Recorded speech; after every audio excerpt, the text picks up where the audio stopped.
اور کوئی صاحب پوچھ. شاہ صاحب یہ معلوم کرنا تھا اہل سنت والجماعت حنفی مذہب رکھنے والوں کے لیے کیا حکم ہے کہ وہ جب سعودی عرب جاتے ہیں حج اور عمرے کی ادائیگی کے لیے تو وہاں جو امام ہے وہ غیر مقلد ہے، اس کے پیچھے نماز پڑھ سکتے ہیں؟ حضور والا آپ سارے مذاکروں میں رہے تو پورا آدھا گھنٹہ ہم نے اس پہ لگایا کہ سنی کی نماز صرف اہل سنت کے پیچھے جائز، کسی اور مذہب کے پیچھے جائز نہیں. اور یہ جو سعودی دور ہے اس سے پہلے جب ترکیوں کا دور تھا تو ترکیوں نے تو اتنا اہتمام کیا تھا کہ خانہ کعبے میں چاروں طرف 4 مصلے بچھا دیے تھے، حنبلی، حنفی، مالکی، شافعی. ہر امام کا ماننے والا اپنے امام کے پیچھے نماز پڑھے، کوئی جھگڑا ہی نہیں تھا. ٹھیک ہے. اب چونکہ حکومت انہوں نے لے لی تو لینے کے بعد ہمیں لوگ تو بھول جاتے ہیں تاریخ. کئی دفعے ہم نے اس کو کہا، ریکارڈ دیکھیں ہمارا ویب سائٹ، اس پر آپ اس کو دوبارہ سنیے. مسئلہ یہ ہے کہ ترکیوں کی حکومت جو تھی وہ اہل سنت و جماعت کی، اور حکومت ان سے کنہوں نے لی؟ یہ آل سعود اور آل شیخ. آل سعود سے مراد یہ بادشاہ ہیں جو چل رہے ہیں، اور ٹیک اوور کرنے کے بعد انہوں نے اس کا نام ہی سعودی عرب اس لیے رکھا، اس کا نام سعود تھا جس نے حملہ کر کے مسلمان حکومت لی. آل شیخ جو ہیں یہ آل شیخ محمد بن عبد الوہاب کی اولاد، یہ آل شیخ کہلاتے. انہوں نے کیا کیا کہ حرم شریف پر حملہ کرنے سے پہلے ایک معاہدہ کیا. معاہدہ یہ ہوا کہ ہم مل کر کے کعبے پر اور مدینہ شریف پر حملہ کریں. جب ہماری حکومت بن جائے تو یہ ہمارا معاہدہ ہے کہ آل سعود تو ان کے ہاتھ بادشاہت ہوگی، حاکم یہ ہوں گے، اور آل شیخ جو ہیں ساری مذہبی معاملات کو یہ ڈیل کریں گے. ان کی قضات ہوگی، ان کے قاضی ہوں گے، امام ان کے ہوں گے، مدرسے ان کے ہوں گے، محدث ان کے ہوں گے، مفتی ان کے ہوں گے. یہ دونوں میں یہ معاہدہ ہوا، اور اس معاہدہ ہونے کے بعد انہوں نے مدینہ منورہ پر چڑھائی کی، مکہ مکرمہ پر چڑھائی کی. جو حضرات سعودی عرب میں کوئی بہت خاص عزیز ان کے رہتے ہیں اور ہوں باخبر، سعودی عرب نے چند سال پہلے اپنا 100 سالہ جشن منایا تھا. 100 سالہ جشن پوچھے جنہوں نے پروگرام دیکھا. عبد العزیز، ملک عبد العزیز کو حرم شریف میں گھوڑے پر بیٹھ کر تلوار سے لوگوں کو قتل کرتا ہوا دکھایا گیا. حرم شریف تو کیا یہودی آ گئے تھے حرم شریف میں؟ کون تھے جن کا قتل عام کیا؟ وہ سب سنی تھے. مسجد نبوی کے امام کو مصلی پر تلوار سے ذبح کیا، اور صرف 200 حضرات نے مدینہ شریف پر حملہ کیا. میں سن 77 میں پہلی مرتبہ مدینہ شریف گیا. قطب مدینہ حضرت اللہ مولانا ضیاء الدین صاحب مدنی رحمت اللہ علیہ کے یہاں 40 دن رہا، معاملات سنتا رہا. تو انہوں نے بتایا کہ صرف 200 آدمیوں نے حملہ کیا تھا مدینہ شریف، اور وہ اتنے پکے دیندار سنی تھے ترکی کہ جب انہوں نے حملہ کیا انہوں نے ہتھیار ڈال دیے، اور یہ کہہ کر ہتھیار ڈال دیے کہ حرم رسول میں ہم قتل نہیں کریں گے. خود قتل ہو گئے مگر انہوں نے دفاع نہیں کیا. یہی حال مکہ کا ہوا، اور انہوں نے حکومت لی. لوگ سب بھول جاتے ہیں. ہوا یہ کہ حکومت لینے کے بعد سب سے پہلا کام کیا کیا انہوں نے؟ یہ بات ہے 1925 کے بعد کی 29 تک اور 30 تک ان کا آپریشن مکمل ہوا. جنت البقیع پر بلڈوزر چلائے، گیتی اور پھاوڑے سے جنت البقیع کے شاندار مزارات اکھیڑ کر پھینکا، اہل بیت کے مزارات اکھیڑ کر پھینکے. سب سے شاندار مزار جنت البقیع میں حضرت عثمان غنی رضی اللہ عنہ کا تھا.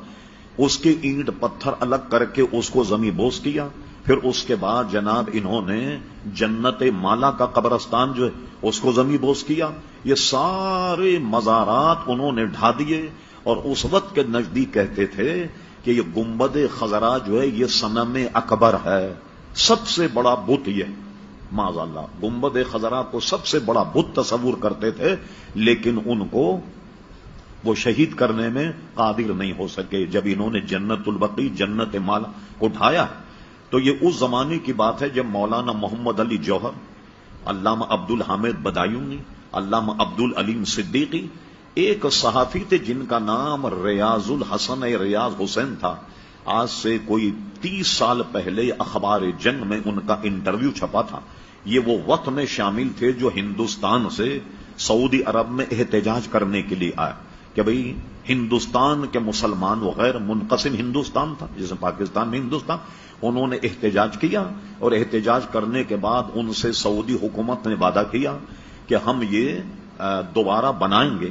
یہ جو آپ ان بزرگوں کے مزار پر کچھ پتھر رکھے ہوئے دیکھتے ہیں کہ جس سے یہ پتہ لگ جائے کہ یہ حضرت فاطمہ کا مزار ہے، یہ حضرت امام حسن کا ہے، یہ اسی وقت کی برکت کہ یہ پتھر لگا کر انہوں نے ایک طرح سے نشاندہی کر دی کہ یہ ان کے مزارات ہیں، لیکن اس کے بنانے کا وعدہ انہوں نے پورا نہیں کیا۔ حضرت خدیجۃ الکبریٰ کا روضہ جنت مالا بہت شاندار بنا ہوا تھا، کسی صاحب کے پاس وقت ہو اس فقیر کے پاس آئیں، وہ تمام آپ کو میں فوٹو دکھاؤں گا کہ جو اس کے ڈھانے سے پہلے جنت بقی جنت مالا۔ اب بتائیے ایسے حضرات جنہوں نے ہزاروں مسلمانوں کو تحقیق کیا، کعبے پر قبضہ کیا، مدینہ شریف پر قبضہ کیا، وہاں ہم لوگ کہتے ہیں سب بھول گئے، آپ ان کے پیچھے نماز کیوں نہیں پڑھتے؟ تو اس لیے ہم ان کے پیچھے نماز نہیں پڑھتے کہ وہ عقیدتاً ہم اہل سنت و جماعت کو مشرک سمجھتے ہیں۔ اب بتائیے کہ جو اہل سنت کو مشرک سمجھے کیا اس کے پیچھے نماز پڑھیں گے آپ؟ اس لیے ہم نماز نہیں پڑھتے۔ اور اس پر کسی صاحب کو اگر تاریخ حقائق کا مطالعہ کرنا ہو، ہمارے بہت بڑے علامہ گزرے، علامہ مفتی عبد القیم قیوم صاحب رحمت اللہ تعالی علیہ، ان کی تاریخ نجد و حجاز کا مطالعہ فرما۔ چلیے تو ہم مولویوں کی بات ہے، محمد بن عبد الوہاب کیا تھا؟ آپ انٹرنیٹ پر سرچ کریں آپ، ہم فرے کے اعترافات۔ یہ ہم فرے کون تھا؟ 7 جاسوس جنہوں نے سلطنت عثمانیہ کو توڑا، 7 جاسوس، 6 مرد تھے، 1 خاتون تھی۔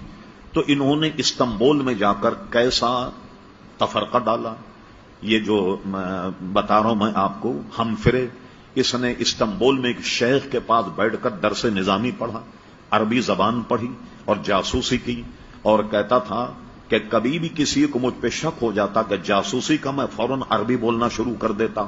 اس نے تو بالکل ننگا کر کے رکھ دیا محمد عبد الوہاب۔ یہ تو ایک غیر مسلم کتاب ہم فرے کے اعترافات کے نام سے، وہ عربی میں بھی چھپی ہے کویت سے، اور کیا کہتے ہیں لندن وغیرہ سے بھی وہ چھپی تھی، لندن کے تو جاسوسی تھے یہ۔ یہاں اگر آپ جائیں برٹش ایمبیسی، آپ کو یہاں انگریزی میں کتاب مل جائے گی، وہ یا ہم فرے کے اعترافات، اور اردو زبان میں بھی کسی نے یہاں پاکستان کے کسی پروفیسر نے ترجمہ کیا، کتب خانے جو ہیں چھان بین کیجئے، اس میں آپ کو میں کتاب مل جائے گی۔ اس نے پورا قصہ محمد عبد الوہاب کا لکھا، میں نے اس کو کیسے گمراہ کیا، اس سے مناظرہ کیا کہ شراب حلال ہے، اور یہ ثابت کر دیا کہ شراب حرام نہیں، اور اس کو شراب پلائی۔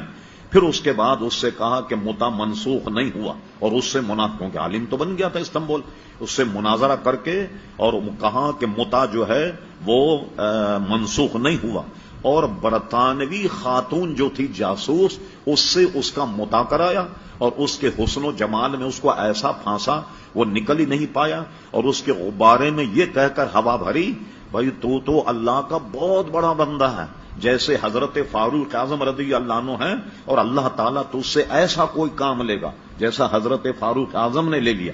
یہ تو انگریز مورخ کو پڑھ لیں بھائی، اب ہماری بات پر اعتماد نہ کریں۔ ہم فرے کے اعترافات یہ انٹرنیٹ پہ موجود ہے، کوئی سے جو کتاب چھپی اس میں تو ہم فرے نے محمد بن عبد الوہاب کا فوٹو بھی اس میں لگایا، فوجی وردی پہنا ہوا ہے جیسے ہوتے تھے نا وہ خول وغیرہ فوجی لباس، اس میں فوٹو بھی دیا، اس کو بالکل ننگا کر کے رکھ دیا محمد بن عبد الوہاب۔ یہ ہے آل شیخ، اور وہ آل سعود، اس میں مسلمان سادہ لوگ یہ سمجھتا ہے کہ تو مقدس گھر ہے، اس میں جو امام ہوگا بڑا مقدس ہوگا، مسجد نبوی، اس میں جو امام ہوگا مقدس ہوگا۔